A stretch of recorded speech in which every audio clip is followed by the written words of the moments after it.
Howdy team. Today we're talking all about marketing agencies. But before we dive deep into that, I've now finally managed to recruit my videographer, my editor, who has a massive experience and is going to be joining us in the next few weeks. So you're going to see these videos, these podcasts, these shows get way better with way more engagement, with better camera quality, with everything. You know, what are we now, 2 months without anyone supporting me on the video and the editing side? I'm using a platform called StreamYard, if you've not heard of it, to record this for you and to get this over to the team who edit my podcast. And that's a real key thing, because I mentioned last week that I've been using an agency for the last 3 months in my brokerage. And to give you a little bit of context, prior to that, I'd spent 3 months recruiting a marketing person. And we'd gone through the interview process. We'd done the psychometric testing. We'd met them face to face. They'd met the team. And at midnight, before they were due to start at 9 a.m., they resigned. Now, haven't heard anything from that individual. Unsure, why or what the reason was, or all the email said that he felt he was out of his depth. So I had to make some moves. And I haven't used a marketing agency since 2015. But I thought, why not? And this year I've used two. One on my training side, on my personal brand side, to build me a marketing funnel, which ended up being about 17 steps for my lead generation guide book.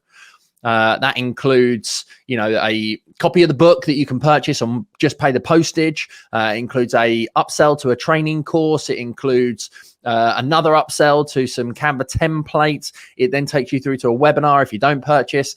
It's an automated funnel. And I was using it as a means to test my funnel building lead generation skills. And the value of what it cost me is only requires one client to purchase through that entire funnel, and it's paid for itself. So for me, it was an investment in, one, saving time, which is our most valuable asset, to get that funnel built for me. And two, I'm going to get a monetary return very quickly from having a few people go through it and one convert into a high paying client. And I did that October 2022 and worked with them for about 6 months to build this funnel out and a couple of other funnels that they did for us. It was purely a saving of time. But what it confirmed for me is, from my hundreds of thousands of investments into marketing, there's nothing else that I need to know when it comes to funnel building. And they did a month worth of my ads for me as well, which we've now turned off because I don't think the strategy was done correctly. And that leads me on to, most importantly, the brokerage side. So as I mentioned, I brought this person in, and it was to, run the marketing, deal with the main aspects of SEO, blogging, emails, Google ads, Facebook ads. They were the 5 core things. And if you remember from previous episodes, I always talk about people can only generally manage 3 to 7 things. Now, I can't dump all of those 5 on at one point, but there's an opportunity to, to slowly but surely give them more to do.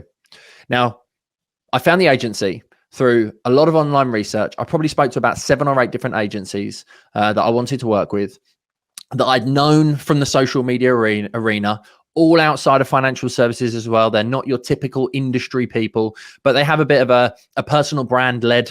They also have decent reputation. And here's the thing. About a month after I started with them, I carried on my recruitment for a marketing person, and George has now been with us for about 8 weeks, I reckon. So I've been paying twice. One to pay the agency, and a second time to pay George, who sits in my office, who's been helping on my personal brand and the training side. But I'm getting out of the contract with the agency, hopefully 1 month early, and he'll be moving purely across to what he was recruited to do, which was the brokerage side of things. And I'll be sharing more with you in upcoming episodes, exactly what we are doing step by step. So here's the key thing that you need to know when it comes to recruiting an agency. Our experience with this agency has been what I would call an apprentice level relationship. And the key problems that we've had are, an agency works for multiple different companies. So while I have 2 people working on our account, one focusing on Google and writing blogs, and the other one focusing on Facebook content and running Facebook ads, we're still expected to upload the blogs to the website. We're still required to record the videos to then give them to those guys. They defined a strategy for a product set where they thought there was some quick wins in relation to keywords. But the problem is we have to sign everything off, which you would expect. Anything that you're measuring, monitoring, and managing, you should be signing off, especially in the early days. Even if it's a new employee on your team, you don't just leave them to their own devices from day one. It's part of their learning and development to get feedback from you. But because that agency is working for multiple companies, it's cost me a couple of grand a month. But the challenge is they don't fully understand the business. So there is a reason to go to a company that works specifically with your industry or financial services or mortgage brokers or whatever industry you're in listening to this. But the challenge that you have then is it's extremely competitive, because what they're doing for you, they should technically be doing for somebody else as well. Unless it's localized and unless they confirm that they're not, doing ads for anyone else in that local area. Hey team, just cutting in because I've got something for you that's going to help you hugely to understand how to attract your ideal client and increase your sales. I've put together the lead generation analyzer. It is 25 questions that when you answer at the very end, it will give you a score in 5 key areas: gaining clarity on your niche, social media marketing, content marketing, marketing techniques, and sales, exactly as I talk about in the lead generation guide. So if you want to attract more of your ideal client and want to increase your sales and know the areas in marketing that you need to be working on next, then make sure you click the link in the show notes now and take the lead generation scorecard. So the challenge is they work for multiple companies, so they don't fully understand your product, your service, your business, which means that they don't fully understand the options that are available, and they don't fully understand the compliance of everything that it goes into. So you need to spend the time to record the content, potentially create the content, sign the content off if you're not creating it in-house. So while you may feel that outsourcing to an agency, if you just leave them to their own devices, you're going to struggle. You have to make sure that you're measuring, monitoring, and managing. Now, why I haven't used an agency since 2015 is because I didn't have any marketing knowledge in 2015. Now, I have a really good overview and basic understanding of everything to do with SEO, emails, ads, whether it's Google, whether it's Facebook, what key metrics to manage, whether it's reach, engagement, click-through rate, open rate on emails, cost per click, cost per lead, cost per sale, etc.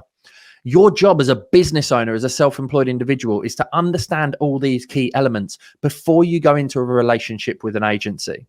Because if, like me, in my early days, all I looked at, and I still look at this now to a degree, is money in versus money out, i.e., how much am I giving that agency? How much am I spending on ads? And how much income is that generating me? Then yes, that's a really simple metric to track.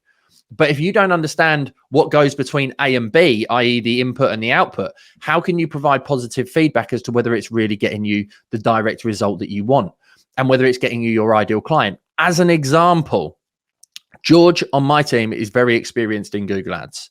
And one of the things that happened when the agency started running our ads is that we started getting loads of inquiries for car insurance and travel insurance and all of these types of insurance that we don't realistically sell, general insurance products. And when he looked into the ads themselves, they hadn't added negative keywords to the platform to stop that happening. And guess what? Once they went in and did that, all of a sudden our phone stopped ringing for products that we didn't want. And the challenge is that's wasted money, because it's a cost per click for someone to click on that ad, which meant that money went to the cost per click that wasn't for a product or service that I wanted or that I needed. And this is the challenge. So how do you overcome this? Well, the first month is going to be testing, and the second month is then going to be refinement. And by month 3, you should be seeing some results. So my advice to you, if you're wanting to generate leads, is first you've got to understand the basic principles of everything that I've mentioned to you already in this. And you can understand a lot of it in the lead generation guide. But equally, you can go to YouTube and you can Google Facebook ads. You can go to HubSpot and they've got an absolute mountain of training on different things. But my advice to you is, rather than going to an agency and saying, I want leads, which is very generic and very open for them to interpret, is think specifically. I mentioned I have a podcast agency who have been helping me to edit these podcasts. That's one specific thing that they're responsible for doing. After this, I'll download this, I'll upload it to their website. They will then, I'll put some edits that they want to do. Luckily, there's none to make at this point in time, but they'll put an intro on it. They'll put an outro on it.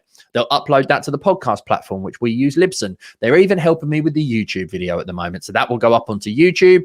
But when Kiefer starts in the next few weeks, we'll bring that back internally in-house as well. But if you're going to recruit something specifically. And if I were you, I would go for a freelancer. Now, I have done this over the last few years. I've had someone specifically work on Facebook ads only. I've had someone specifically work on my email list, on my copy, and my landing pages. I've had someone specifically work on my SEO.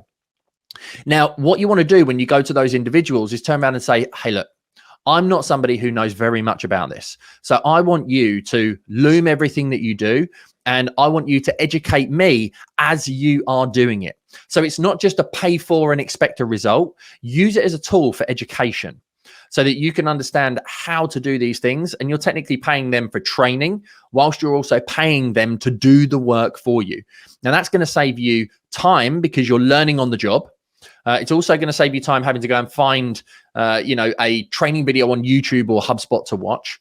But it means that you're going to be educated in what they're doing, why they're doing it, how they're doing it, and say to them, look, I look at this as a 12-month relationship. At the end of the 12 months, my goal is to bring someone in-house to do this for me internally. Now, you may decide that you don't want to do that, but I think it's much better to work with freelancers with a specific skill in a specific area, and knowing that they are only accountable for that one specific area, particularly if you don't have any knowledge. Now, one of the core things in Leads to Lifestyle or Success Circle, my two main programs, is we educate and teach people, because knowing who to go to and when to go to them is a vital step in your marketing. It's not just about, right now we're going to go and do Google ads. Is it the right time for you to do Google ads? Whilst it's great to do Google ads, they're also helped by SEO, and your SEO is helped by doing Google ads. In the same way that Facebook organic content, unless you're doing reels at the present time, I don't believe there's any point in doing. We've been doing it for the last 3 months, utilizing images only, and it's got 0 results. We're in a personal brand-led world, so that is vital when it comes to pushing your business forward. You are the differentiator. No one really now, I believe, wants to work with a faceless brand or faceless business. So if you're hesitating putting your name or face out there in the real wide world, now you've got to do it more than ever. So knowing who to get and which freelancers or specific skills to get in which order is something that's, vitally important. And that's where I think the challenge really becomes. And it's part of the journey that I'm going to be sharing with you, with Kiefer, over the upcoming weeks and months and years, as I really begin to scale my brokerages and my businesses. Coming out the back end of losing mum and the baby turning up early, all of that jazz that I've spoke to you about before on previous episodes, that I listen to people who are 10 million a year, 20 million a year, even 200 million a year with Alex or Mosey. But the challenge is they don't break down the detailed steps of everything they're doing, why they're doing it, how they're doing it, and in what order, which is what I want to differentiate with my content moving forward from here on in. And we're going to be vlogging. We're going to be showing you the real life, how we're doing it. You're going to hear me doing things, my team doing things. We're going to be taking this to a whole new level for you, to take you on this journey from where we are currently, which I'll be sharing more detail about that in not too distant future, and the journey of where we're going to go. I'm going to take you step by step on how to build a business, income, and lifestyle that you love, so you can do it too without any of the aggravation and any of the BS. Because if you know the orders in which to do it, then you can either join my programs to learn the skills, or you can go and get a specialist in that specific area to go and do it for you. I'd urge you to do both. It's exactly how I've managed to, scale my businesses over the years and improve my knowledge. I've gone to a specific individual with a specific skill set, learned something from them, and then utilized them to implement it into my business, and then brought somebody internally to manage that thing for me. But you have to have a basic understanding first. So thank you very much indeed for tuning in, for watching, for listening. As always, I appreciate you being on this journey with me. Can't wait to take it to the next level. We're going to 10 million. I hope you come on this journey with us, and I hope that you follow suit and do exactly the same things too. Engage, put comments below, reach out. The more you ask me, the more I can provide feedback and help you too. Thanks very much indeed for tuning in. See you next week.